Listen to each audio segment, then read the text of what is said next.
ऐसे तमाम विपक्ष का कहना यह है कि ये कार्रवाई गलत है, बुलडोज़र नहीं चलना चाहिए क्योंकि कोई भी आम इंसान गलती अगर हो गई तो इसका मतलब ये नहीं उसका घर गिरा दिया जाए। देखो तो इस पे आप क्या कहेंगे? कानून व्यवस्था क्या ऐसे सुधारी जाएगी प्रदेश की? किसी भी व्यक्ति से ऐसी गलती न हो जो सरकार और समाज कोई न माफ़ कर सके। ऐसी गलती हो जो समाज और सरकार दोनों माफ़ करने योग्य हो तो तुम्हारा घर नहीं गिरेगा। लेकिन ऐसी जब गलतियां करोगे कि आप माफ़ी योग्य हैं ही नहीं, तो घर क्या 10 मंजिल का मकान बना होगा वो भी गिरा दिया जाएगा।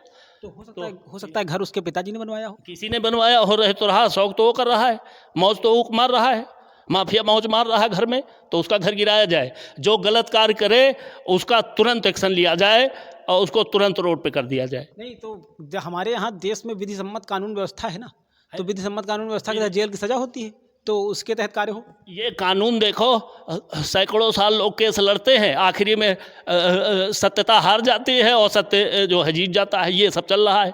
तो ये बुलडोजर बहुत अच्छी चीज़ है, ये कम से कम तुरंत फैसला तो दे रहा है लोगों को। नहीं तो ये भी तो है ना कि देर आता है मगर दुरुस्त तो आता है, फैसला आता तो है। नहीं नहीं नहीं, उसमें जब वो ख़त्म हो गए तब फैसला आया तो क्या मतलब है। कानून भी सही तरीके से, न्यायालय भी हमारे सही तरीके से फैसला और चंद दिनों में सुनाए और सत्य और असत्य का निर्णय सही तरीके से करते हुए जो दोषी है उसको पूर्ण रूप से सजा दे। नमस्कार साथियों, मैं हूं विकास। स्वागत है आप सभी का अपने चैनल पर।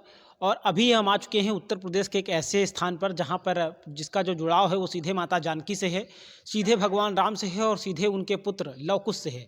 तो इस वक्त हम उत्तर प्रदेश के उन्नाव स्थित परियर मंदिर में मौजूद हैं, जो जिसे जानकी कुंड के नाम से जाना जाता है। ऐसा कहा जाता है कि माता जानकी ने इसी मंदिर में जो है अपने जीवन के अंतिम वक्त थे, मतलब अंतिम जो उनका समय था उसको यहीं पर बिताया था और अपने पुत्रों का जो लालन पालन था वो भी यहीं किया था। यहीं पर भगवान राम और उनके जो पुत्र थे लव कुश, उनके बीच में लड़ाई हुई थी। तो हम ऐसे पवित्र स्थल पर मौजूद हैं। तो साथियों, लोकसभा इलेक्शन में कवरेज करते हुए हमें लगा कि आम जनता के साथ साथ संतों और महंतों का भी जो मत है वो जनता तक पहुंचाना चाहिए कि आखिर जैसे कि सरकारें हैं, उनका अपना एक अलग विजन होता है। जैसे भारतीय जनता पार्टी का अपना मत ये रहता है कि उन्हें लगता है कि संत और महंत हमारी तरफ हैं। कांग्रेस का भी उनका भी सॉफ्ट हिंदुत्व का कार्ड है, उनको भी लगता है कि संत और महंत जो है हमारी तरफ जाएंगे। तो ऐसे ऐसे करके अलग अलग पार्टियां हैं, उनके अपने अलग अलग मत रहते हैं। तो इसी क्रम में आज हम इस पवित्र स्थान पर आए हुए हैं और यहाँ पर हम आज पंडित जी से बात करेंगे और पंडित जी से जानेंगे कि आखिर वो इस वर्तमान सरकार से कितना सहमत हैं और अगले चुनाव में जो कि 2024 में होना है लोकसभा का, तो उस चुनाव में उन्हें अगली बार किसकी सरकार चाहिए, वो सरकार की वापसी चाहेंगे या परिवर्तन की तरफ बढ़ेंगे। तो चलिए हम सबसे पहले तो पंडित जी का नाम जानेंगे। पंडित जी अपना नाम बताएं। हमारा नाम है ब्रजकिशोर दास जी महाराज जी, तो पंडित जी आप इसी स्थान पे रहते हैं या कहीं? हाँ, यहीं रहते हैं, यहीं पूजा पाठ करते हैं, यहीं सेवा करते हैं। गौ माता है उनकी सेवा है, साधु संत आते हैं उनकी सेवा है, इसी में दिनचर्या व्यतीत होती है। बस और कोई कार्य नहीं, राजनीति से कोई ज़्यादा मतलब नहीं रखता हूँ। लेकिन ये है कि जो सरकार है वो अच्छी है और समाज भी उसका समर्थन कर रहा है, ईश्वर भी उसका समर्थन कर रहा है। जो सामाजिक कार्य करता है, देश रूपी कार्य करता है, देश का उत्थान करता है, आगे बढ़ाता है, उसका सभी लोग समर्थन करते हैं। आज मोदी भाजपा का किसी भी पार्टी में होता तो पार्टी आसमान छूती हो, चूँकि ऐसा चेहरा है वो कार्य करते हैं। हर 140 करोड़ लोग उसके दिल में है, सबसे बड़ी बात तो ये है, और सबका पूर्ण रूप से ध्यान रखते हैं, तो ये बड़ी बात है। तो ऐसा व्यक्ति जिस भी पार्टी में होगा उस पार्टी का उत्थान अपने आप हो जाएगा। तो प्रसन्नता इस चीज़ की है। साधु संत किसी पार्टी के नहीं होते हैं, जो अच्छा कार्य करते हैं वो उसके होते हैं, उसका समर्थन करते हैं। इसलिए मोदी का सभी समर्थन कर रहे हैं और आने वाले 24 में भी वो खुलेआम, ये तो देख ही रहे हैं परिणाम क्या आ रहे हैं। तो कम से कम इसी से जनता प्रसन्न है और खुश है कि जो परिणाम मिल रहे हैं वो उनके कार्य के ही परिणाम है, उनकी सोच के ही, उनके जो है जो सपने देखे उन्होंने साकार कर दिए धरा पर। जो है केवल सपने ही नहीं देखे, मोदी जो कहते हैं वो कर देते हैं। खुशी इसी बात की है जनता के अंदर, जो कहते हैं वो करते हैं। अच्छा, जैसे पंडित जी मतलब आपने ये बात कही, देश के अंदर दो बड़े मुद्दे हैं, क्योंकि यहाँ पे अन्य विकास कार्यों की भी हम बात करेंगे, लेकिन क्योंकि यहाँ पर इस वक्त हम मंदिर में मौजूद हैं, तो जैसे मंदिर की बात कर लेते हैं। तो जैसे मंदिर के फैसले को लेकर के कोर्ट से फैसला आया, मंदिर बना, ठीक। तो विपक्ष का कहना यह है कि मंदिर का फैसला कोर्ट से था, इस वजह से सरकार का इसमें कोई योगदान नहीं, मंदिर बन रहा है। सरकार का कहना यह है कि हमने जो है, हमारी सरकार थी ने प्रयास किया। तो इस पूरे का पूरा जो ये मंदिर के फैसले से लेकर के आज जो, जैसे कि आपने सुना होगा कि 22 जनवरी साल 2024 को प्रधानमंत्री नरेंद्र मोदी मंदिर का उद्घाटन करने वाले हैं। ठीक, तो ये पूरी की पूरी जो यात्रा रही, तो इसमें आप सरकार का योगदान मानते हैं या नहीं मानते हैं, या ये लगता है कि जैसे समाजवादी पार्टी की सरकार होती तो भी मंदिर बन जाता, अगर फैसला कोर्ट का आ जाता इनके समय में, मायावती जी शासन में होती और उनके समय में कोर्ट का फैसला आता तो मंदिर बन जाता, या फिर अगर कांग्रेस की राहुल गांधी जी सत्ता में होते उत्तर प्रदेश की या देश की दोनों जगह तो भी मंदिर बन जाता। जैसे कि विपक्ष कहता है कि अगर हमारी सरकार होती तो ये कोर्ट का फैसला था, हम बनवा देते। तो क्या लगता है? देखो, इसमें सरकार का भी पूर्ण योगदान है। चूँकि सरकार इतनी मजबूत थी हृदय से, इसलिए कोर्ट ने भी फैसला दिया। सैकड़ों साल हो गए, आज तक कोर्ट ने फैसला क्यों नहीं सुनाया, और 4 दिन में कोर्ट का फैसला आ गया। तो सरकार में इतनी ताकत होनी चाहिए हर कार्य करने की, और ये आस्था और धर्म के कार्य है, इनमें तो पूर्ण रूप से बढ़कर के योगदान हर पार्टी को करना चाहिए था। और सरकार ने ये नहीं देखा कि हम मंदिर बनवा देंगे या उसमें सहयोग करेंगे, हमको लोग आगे वोट देंगे कि नहीं देंगे, इस प्रकार की कोई राजनीति उसके अंदर नहीं थी। जनता समर्थन करे तो ठीक, ना करे तो ठीक, लेकिन हमने जो प्रण किया कि हम मंदिर बनवाएंगे तो बनवाएंगे। कोर्ट के फैसला आने की देरी थी, फैसला आया, मंदिर बन के तैयार हो गया। अभी 22 जनवरी को उद्घाटन है उसका। तो सबसे बड़ी बात यह है, कार्यकुशलता पूर्ण रूप से पार्टी के अंदर है। हर पार्टी का जो व्यक्ति है वो मोदी के इशारे पे चलता है, और ये बड़ी खुशी की बात है कि लोग उसकी बात मानेंगे तो बहुत आगे जाएंगे। नहीं, लेकिन विपक्ष का कहना ये है ना कि जैसे मंदिर का फैसला कोर्ट से आया है, तो उनका कहना कहीं ना कहीं ये है कि अगर कोर्ट का फैसला हमारे समय में आ जाता, हमारे समय फैसला नहीं आया, तो उनका कहीं ना कहीं कहना ये है कि अगर हमारे समय में फैसला आ जाता तो हम मंदिर बनवा देते। चाहे ये बात कई मतलब चाहे समाजवादी पार्टी हो, चाहे वो कांग्रेस पार्टी हो, सभी ने कही कि अगर हमारे समय मेरे समय फैसले नहीं आया, तो क्या लगता है कि जैसे ये कहते ये क्या अगर इनके समय फैसला आता तो ये बनवाते? किसी पार्टी ने चाहा ही नहीं कि फैसला आए बीजेपी के अलावा। अगर चाहते तो फैसला आ जाता, चाहते तो फैसला आ जाता और मंदिर बन जाता, इसमें कोई संदेह नहीं। चूँकि उसकी उतनी मजबूती नहीं, कोई किसी चीज़ की जब खोज करता है तो उसमें एक अंदर जो है लगन होती है कि हमें एक कार्य करना है, और पेंटिंग में डाल दे तो काम खत्म हो गया, वो सैकड़ों साल के हज़ारों साल पड़ी रहेगी। उस पर जब आप थिंकिंग करोगे, दिमाग लगाओगे, मंथन करोगे, विचार करोगे, धरा पर उतारोगे, तभी वो कार्य होगा, ऐसे नहीं होगा। सबसे बड़ी चीज़ ये है, पार्टी तो कोई भी कर सकती थी, लेकिन वो क्षमता तो होनी चाहिए। सबसे बड़ी चीज़ है सरकार ने पूर्ण सहयोग किया उसमें, ऐसा नहीं पूर्ण सहयोग नहीं किया, पूर्ण सहयोग किया। दलीलें हुई, लोगों ने माना, लोगों के अंदर खुशी हुई। जब मंदिर का फैसला आया तो अपार खुशी सबको हुई, और साधु संतों को तो क्या पूछना कितनी बड़ी खुशी हुई, तो राम जी जानते हैं। तो देखिए, नहीं ये चीज़ तो है खैर, लेकिन दरअसल ऐसा है ना कि पार्टियां जो हैं उनका एक चुनावी मुद्दा था भाई, जिसके पास जो लोग नहीं सपोर्ट करते थे उनका अपना अलग कहना था, जो लोग करते हैं उनका अपना अलग कहना है, दोनों जनता को रुझाने की कोशिश करते हैं। अच्छा, साधु संतों की स्थिति में जैसे मोदी जी को आए हुए 10 साल हो गए हैं, ठीक, 10 साल सरकार हो गए हैं, और अगली बार अगर चुनाव की स्थिति क्या रहेगी तो जनता तय करेगी। तो साधु संतों की जो स्थिति थी तब से लेकर आज तक, तो उसको आप कैसे देखते हैं कि पहले सम्मान इनकी सरकार के लिहाज से ज़्यादा था या अभी सरकार के लिहाज से ज़्यादा है? क्योंकि हमारे देश का एक अभिन्न अंग माने जाता है, हमारी भारतीय संस्कृति परंपराओं का अभिन्न अंग माने जाते हैं साधु संत। तो कहीं ना कहीं जैसे जो झुकाव है, जैसे मैं देखता हूँ तमाम ऐसे वीडियो आते हैं साधु संतों के, वो मतलब जो है भाजपा के लोगों को ठग बताते हैं, ठीक है, और बहुत सारे ऐसे भी लोग भी हैं जो बीजेपी की मतलब जो है मतलब उनके तरफ भी बोलते हैं, ठीक है। तो इन दोनों चीज़ों को आप कैसे हैं, साधु संत जो प्रॉपर हैं वो इस चीज़ को कैसे मानते हैं कि इनके सरकार के आने के बाद में उनका जो मान सम्मान है, उनकी जो भारतीय संस्कृति का जिस तरीके से मतलब उस किस नज़रिए से वो देखना चाहते हैं कि वो बढ़ी हुई है उनके समय में, या फिर पहले से डिक्रीज? मंदिर की बात छोड़ देते हैं कि चलो मंदिर तो मान लेते हैं कि सरकार का अपना, जैसे कि आप कह रहे हैं, लेकिन अगर दूसरे मुद्दों पे बात करें तो उस लिहाज से सरकार का रवैया संतों का भी सम्मान बढ़ा है सरकार में, ऐसा नहीं है। जब मंदिर मठ बन रहे हैं तो साधु संत ही रहते हैं वहाँ, उनका पूर्ण रूप से सम्मान बढ़ा है।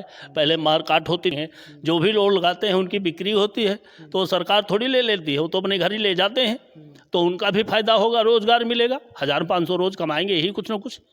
अगर वहाँ बैठेंगे लोग आएंगे तो कमाएंगे ही, सबसे बड़ी चीज़ ये है। तो बहुत सारे लोगों को फायदा हो रहा है। जहाँ जहाँ आश्रम है, देखिए अब कितना महाकाल का कितना बड़ा मंदिर बन गया है उज्जैन में, और कितने रोजगार वहाँ फैल गए, लोगों की दुकानें हैं, सभी कुछ हैं, तो सभी कमा रहे हैं। तो इसीलिए सरकार लगी है कि ऐसे स्थानों को आप उन्नति प्रदान करें, जिससे हर व्यक्ति अपने जो है सेल्फ डिपेंड हो, आत्मनिर्भर हो, हमारे ऊपर न डिपेंड हो ज़्यादा, भाई इतना पैसा कहाँ से देगी सरकार? हर घर को 4 नौकरी चाहिए सरकारी, तो कहाँ से लाएगी? तो कहने का सबसे मतलब बड़ी जो आत्मनिर्भर भारत योजना है उसके कहीं ना कहीं बनना चाहिए।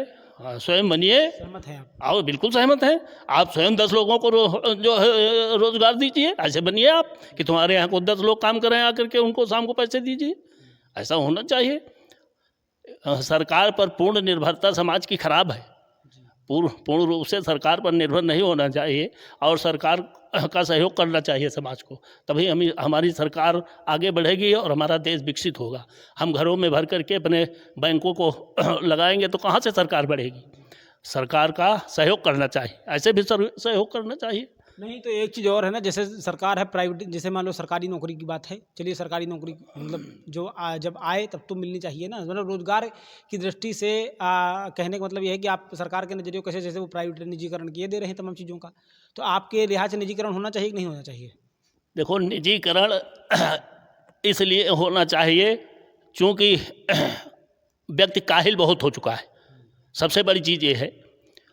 इसीलिए कहीं न कहीं फॉल्ट उनको लग रहा है कि निजीकरण कर दो तो कम से कम समय से ड्यूटी करेंगे, अपना समय से कर्म करेंगे और समय से पैसा अपना पाएंगे। हिलाली तो नहीं होगी, हिलाल से ही देश बर्बाद हो जाएगा। अगर हम लोग हिलाली करेंगे तो देश खत्म हो जाएगा। इसलिए कर्म पर पूर्ण रूप से एक्टिव रहना चाहिए हर व्यक्ति को, चाहे वो प्राइवेट हो या सरकारी हो। तो अपने निजीकरण कर्म में पूर्ण रूप से विश्वास रखना चाहिए और सही तरीके से करना चाहिए। तो कहीं ना कहीं निजीकरण से आप सहमत हैं? सहमति वाली बात एक अलग हो गई, लेकिन अगर व्यक्ति सही तरीके से कार्य करे तो क्यों निजीकरण करेंगे? नहीं करेंगे। उनको कहीं ना कहीं फॉल्ट लग रहा है, व्यवस्थाएं खराब लग रही हैं कि हराम का पैसा दे रहे हैं तो निजीकरण कर दो, करेंगे तो रखे जाएंगे, नहीं बाहर कर दिए जाएंगे। सबसे बड़ी चीज़ ये है। तो ये सरकार की व्यवस्था है, सरकार जन है, इसमें ज़्यादा हमारा कोई लगाव नहीं है किसी के। नहीं, लेकिन विपक्ष का कहना ये है ना कि कहीं ना कहीं ये चीज़ें जैसे अगर लागू हो गई तो मान लो कोई भी सरकारी नौकरी कर रहा है, उसकी नौकरी का एक स्थायी गारंटी होती है, और प्राइवेट में फिर स्थायी गारंटी क्या है, नौकरी पता चला वो उसने 50 साल कर ली और फिर उसको अचानक से बाहर कर दिया गया, तो फिर वो कहाँ जाएगा? ये भी तो एक सवाल है ना। अब इस पे हम क्या बताएं, सरकार की व्यवस्थाएं हैं, अपने अपने मंथन है। नहीं, आप सरकार का पक्ष रख रहे हैं तो कहीं ना कहीं पक्ष तो रख रहे हैं। जब कार्यदायी संस्था में कार्य व्यक्ति करता है सही तरीके से तो खुशी होती है सरकार को, कोई भी सरकार हो। हम पार्टी की बात नहीं करते हैं, किसी भी सरकार की। अगर सरकारी कार्य व्यक्त करता है सही तरीके से तो उसका प्रमोशन क्यों होता है? अच्छा कार्य करता है तभी तो उसका प्रमोशन होता है, आगे बढ़ता है वो, सरकार बढ़ाती है उसको। आज पुलिस है, कल दरोगा है, परसों एसपी है, फिर आईजी डीआईजी हो जाते हैं। तो जब कार्य की कुशलता देखकर ही तो उनको आगे बढ़ाया जाता है। इसलिए हर व्यक्ति को, देश के हर व्यक्ति को चाहिए कि अपने कर्म में पूर्ण रूप से वो आगे बढ़े और कर्महीन न बने, कर्मवान बने। अच्छा, जैसे मंदिरों की बात, चलो राम मंदिर तो हो गया, लेकिन आप जैसे ये मतलब सरकार जो है मंदिरों की बात, विकास की बात करती है, लेकिन राम मंदिर तो का चलो एक हो हल्ला हो गया, लेकिन अन्य मंदिरों में आप तो मान लो इस लाइन से हैं, मतलब कहने का मतलब ये है कि आप इस संत लाइन में हैं, तो कहीं ना कहीं आपने इसके अलावा कहीं मंदिरों का डेवलपमेंट देखा जहाँ पे सरकार ने कराया? अरे बहुत, यहाँ देखो महाकाल में करा रही, अयोध्या में करा रही, सोमनाथ में कराया, उज्जैन में कराया। तो उज्जैन और महाकाल एक ही हो गया ना, अयोध्या और राम मंदिर एक ही हो गया। इंदौर में, खंडवा में ओमकारेश्वर, ममलेश्वर, वहाँ के देखो सब हालत बदल गई, कितना सुंदर हो गया। हम 20 साल पहले गए थे, अब की गए तो वहाँ देखा तो बहुत बड़ा चमत्कार है। हाँ, और बाकी बिहारी कॉरिडोर देखो चल रहा है। तो सरकार मंदिरों पर और धर्म स्थानों पर पूर्ण रूप से ध्यान दे रही है, बहुत अच्छी बात है। काशी आप पहले गए होंगे, काशी दोबारा कब गए थे? अभी हम काशी नहीं गए, काफ़ी समय हो गया है, जबकि बहुत नज़दीक है हमको। 14-15 साल हो गए तब हम काशी गए थे। काशी के सांसद प्रधानमंत्री नरेंद्र मोदी खुद हैं। उन्होंने कहा था कि हम काशी को क्योटो बना देंगे। ठीक है, आप मतलब जो है तमाम मीडिया चैनल्स के उसमें रहते होंगे कहीं ना कहीं, और देखते होंगे मोबाइल पे या आजकल जैसे कि सोशल मीडिया का ज़माना है, तो क्या आपको लगता है कि क्या ऐसी कुछ खबर आपको मिली कि काशी क्योटो हो गया? हाँ, वहाँ बना है, बहुत कुछ हमने देखा है। जो पहले की पूर्ण व्यवस्था थी उससे बहुत ही अलग हो गया है सब कुछ। अच्छा। हाँ, वहाँ काम भी चल रहा शायद। तो आप गए नहीं तो आपको ये कैसे पता? हमने भी उस पर वीडियो में देखा था। अच्छा। हाँ, इसलिए बता रहा हूँ आपको। तो परिवर्तन मतलब आपको लगता है कि ऐसा हुआ? काफी परिवर्तन है। कानून व्यवस्था की बात कर लेते हैं। आप उत्तर प्रदेश के अंदर योगी जी का एक अपना वो है कि हम बुलडोज़र, जैसे उनको नाम दिया गया है, और अक्सर आपने देखा होगा कि बुलडोज़र एक्शन को लेकर के वो चर्चित रहते हैं। तो ऐसे तमाम विपक्ष का कहना ये है कि ये कार्रवाई गलत है, बुलडोज़र नहीं चलना चाहिए, क्योंकि कोई भी आम इंसान गलती अगर हो गई तो इसका मतलब ये नहीं उसका घर गिरा दिया जाए। देखो तो इस पे आप क्या कहेंगे, कानून व्यवस्था क्या ऐसे सुधारी जाएगी प्रदेश की? किसी भी व्यक्ति से ऐसी गलती न हो जो सरकार और समाज कोई न माफ़ कर सके। ऐसी गलती हो जो समाज और सरकार दोनों माफ़ करने योग्य हो तो तुम्हारा घर नहीं गिरेगा। लेकिन ऐसी जब गलतियां करोगे कि आप माफ़ी योग्य हैं ही नहीं, तो घर क्या 10 मंजिल का मकान बना होगा वो भी गिरा दिया जाएगा। तो हो सकता है घर उसके पिताजी ने बनवाया हो। किसी ने बनवाया हो, रहे तो रहा, शौक तो वो कर रहा है, मौज तो वो मार रहा है, माफिया मौज मार रहा है घर में, तो उसका घर गिराया जाए। जो गलत कार्य करे उसका तुरंत एक्शन लिया जाए और उसको तुरंत रोड पे कर दिया जाए। नहीं तो हमारे यहाँ देश में विधि सम्मत कानून व्यवस्था है ना, तो विधि सम्मत कानून व्यवस्था के तहत जेल की सजा होती है, तो उसके तहत कार्य हो। ये कानून देखो, सैकड़ों साल लोग केस लड़ते हैं, आखिरी में सत्यता हार जाती है और सत्य जो है जीत जाता है। ये सब चल रहा है। तो ये बुलडोजर बहुत अच्छी चीज़ है, ये कम से कम तुरंत फैसला तो दे रहा है लोगों को। नहीं तो ये भी तो है ना कि देर आता है मगर दुरुस्त तो आता है, फैसला आता तो है। नहीं, उसमें जब वो ख़त्म हो गए तब फैसला आया तो क्या मतलब है। कानून भी सही तरीके से, न्यायालय भी हमारे सही तरीके से फैसला और चंद दिनों में सुनाए और सत्य और असत्य का निर्णय सही तरीके से करते हुए जो दोषी है उसको पूर्ण रूप से सजा दे। नहीं तो इसमें विलंब न किया जाए। नहीं तो हमारी देश की आबादी 1,35 करोड़ की है ना, तो ये इस व्यवस्था को झेलने में हमारे देश में जो अदालती व्यवस्था थोड़ा समय लग जाता है। तो लेकिन इसका मतलब ये तो नहीं है कि पता चला अपराधी ने पता चला एक ही बार गलती की हो और शासन का बुलडोजर आ गया, उसके पिताजी ने जिंदगी भर की मेहनत लगवा के घर बनवाया हो और फिर चल गया, तो कहीं ना कहीं ये चीज़ सवाल में आती है। कुछ ऐसी गलतियां होती है जो एक ही बार करने से अपराध बन जाती है। नहीं तो ये एक बार में कैसे, ये निर्णय एक बार में कैसे हो जाता है कि पता चला कि अब मान लो कि अगर उससे हो सकता है कि डिपार्टमेंट की कोई खुन्नस हो गई या किसी विशेष व्यक्ति की खुन्नस है, उसकी पूर्ण रूप से जांच की जाए, सरकार के द्वारा, खुफिया एजेंसियों के द्वारा उसकी पूर्ण रूप से जांच की जाए। जब वो सत्य पाया जाए तब उसको सजा दी जाए, तब उसको सजा दी जाए। ऐसे न दी जाए किसी ने झूठ कह दिया हो, आरोप लगा दिया हो, उसको पूर्ण रूप से तथ्य की जानकारी करते हुए तब उसे सजा दी जाए। तो यहाँ तो तत्काल एक्शन हो जाता है ना। तो तत्काल एक्शन का मतलब है पहले उसको उसकी जांच हो, केस की जांच हो, ये दोषी है कि निर्दोष है। निर्दोष को कतई सजा नहीं मिलनी चाहिए और दोषी को बख्शा नहीं जाना चाहिए। तो ये निर्णय यही तो इसीलिए तो अदालतें हैं कि जब न्याय का फैसला तो अभी होता, न्याय तो अदालत ही तय करती है ना कि ये व्यक्ति वास्तव में दोषी है कि नहीं है। मान लो किसी का घर गिर गया और बाद में वो निर्दोष साबित हो गया, तब उस स्थिति में फैसला क्या होगा? भाई अभी तो कुछ ऐसा नहीं हुआ है कि ऐसे लोगों के ऊपर बुलडोजर चला हो जो निर्दोष हो, हमको तो नहीं लगा अभी तक, चूँकि उनके दोष पाए गए हैं। और तो ऐसे बहुत सारे लोग हैं जिनके कोर्ट से फैसले भी तो नहीं आए। हाँ, तो हमने क्या बताया कि कोर्ट में ये देरी नहीं होनी चाहिए, जो है हमारे न्यायालयों को भी सही तरीके से और सही समय में फैसले सुना देने चाहिए जिससे लोग परेशान न हो। तो यहाँ पे दरअसल मामला ये हो जाता है ना कि एक पता चला कि अदालत के पास टाइम उतना ही है और लोग लाखों में है, केस लाखों में है, तो उसमें समय तो लगता ही है थोड़ा सा। अब तमाम देखो सरकारें हैं, नेता नगरी है, कहीं कोई ऑब्जेक्शन लगा रहा, कहीं कोई ऑब्जेक्शन लगा रहा, कहीं किसी का पावर लग रहा, कहीं किसी का पावर लग रहा, इसलिए सब मुकदमों में देरीबाजी हुआ करती है। इनकाउंटर कहाँ तक ठीक रहते हैं? इनकाउंटर कहाँ तक ठीक है? इनकाउंटर को आप कहाँ तक ठीक मानते हैं? इनकाउंटर अगर कोई ऐसा अपराध करता है कि वो इनकाउंटर के काबिल है तो उसका इनकाउंटर कर दिया जाए। तो कई बार मतलब अपराधियों से ऐसी गलती नहीं होती, कई बार पता चला कि क्योंकि तस्वीर क्लियर नहीं होती है कई बार, तो अगर उस स्थिति में इनकाउंटर होता है तो आप उसको क्या कहेंगे? कई बार ऐसा होता है, पता चला नाम 5 लोग हैं, उसमें मुख्य दोषी कोई और ही है और 5 लोगों में मतलब एक तैस में आके कुछ कर दिया और बाकी जो 2-3 लोग फंस गए, तो अगर उनके ऊपर भी एक्शन होता तो इसको क्या कहेंगे? नहीं, अगर किसी अपराधी के साथ आप घूमोगे और जाओगे तो आप भी अपराधी हो, आप बिल्कुल अपराधी हो। किसी गुंडे बदमाश के साथ, माफिया के साथ घूमोगे, आतंकवादी के साथ घूमोगे, आपने कुछ भी नहीं किया है और आप उसके साथ हैं, तब भी आप अपराधी हैं। नहीं तो इसका फैसला तो कोर्ट करेगा ना। कोर्ट संगति से दूर रहना चाहिए व्यक्ति को। इसका फैसला तो कोर्ट करेगा ना। हाँ, कोर्ट तो करेगा, लेकिन कभी कभी एक्शन सरकार को भी तो लेना पड़ता है। सबसे बड़ी चीज़ ये है, कोर्ट तो वहाँ न्यायालय में बैठा, वहाँ मुकदमा जाएगा, लिख दिया जाएगा, चलेगा हजारों सैकड़ों साल। तो अगर सरकारें एक्शन नहीं लेंगी तो इतना आतंकवाद, इतना माफियागिरी बढ़ जाएगा कि गरीब लोगों को, असहाय लोगों को जीना मुश्किल हो जाएगा। तो मतलब सरकार के तत्काल एक्शन से आप सहमत हैं? बिल्कुल सहमत हैं। अगर कोई अपराधी ऐसा है कि वो एक्शन लेने योग्य है तो तुरंत एक्शन ले, इसमें कोई संदेह की बात नहीं। विकास की नीतियों से सरकार की आप कितना सहमत हैं? आपको, आपके क्षेत्र में, आप गांव में रहते हैं क्योंकि ये भी ग्रामीण इलाका है, तो क्या लगता है कि सरकार के विकास कार्यों से आप कहाँ तक सहमत हैं? अब जो करा रही है अच्छी बात है, आपके क्षेत्र में क्या क्या वैसे कुछ विकास कार्य बताएं जो सरकार की तरफ से कराए गए? भाई हम कई जगह घूमने गए तो हमने सड़कों को देखा तो बहुत अच्छी लगी हमको कि जो रोडें बनी हैं भारत की वो नंबर 1 बनी। हो सकता है वो पहले बनी हो। चाहे वो बुंदेलखंड हो और चाहे वो अलीगढ़ हाईवे हो, चाहे वो कानपुर आगरा एक्सप्रेसवे हो, ये सब जितने भी हैं। लखनऊ आगरा एक्सप्रेस वे, तो लखनऊ आगरा एक्सप्रेस वे तो अखिलेश यादव के समय बना था। तो बहुत अच्छी बात है, हम बहुत प्रसन्न है उसने ऐसा काम किया। हम सरकार की बात की है, थोड़ी करते किसी का ना। हम सरकार की बात कर रहे हैं। इस सरकार में आपको क्या अच्छा लगा? नहीं, हमको ये भी अच्छा लगा एक्सप्रेसवे बना है, उसने बनवाया तो बहुत अच्छा कार्य किया उसने।